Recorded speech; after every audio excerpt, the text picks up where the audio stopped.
میں ایک گہرا کنواں ہوں اس زمین پر، بے شمار لڑکے لڑکیوں کے لیے کہ ان کی پیاس بجھاتا رہوں۔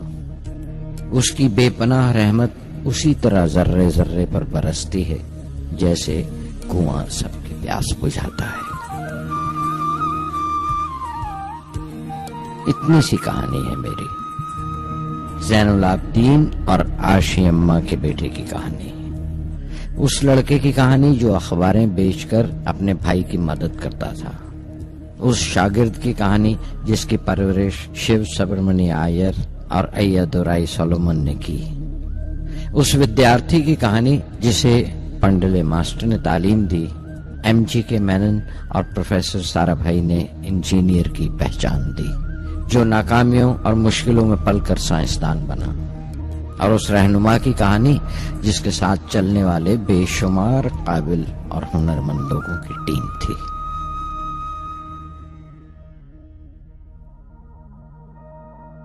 میری کہانی میرے ساتھ ختم ہو جائے گی، کیونکہ دنیاوی معنوں میں میرے پاس کوئی پونجی نہیں ہے، میں نے کچھ حاصل نہیں کیا، جمع نہیں کیا، میرے پاس کچھ نہیں اور کوئی نہیں، نہ بیٹا نہ بیٹی نہ پریوار۔ میں دوسروں کے لیے مثال نہیں بننا چاہتا، لیکن شاید کچھ پڑھنے والوں کو پریرنا ملے کہ انتم سکھ روح اور آتما کی تسکین ہے، خدا کی رحمت ان کی وراثت ہے۔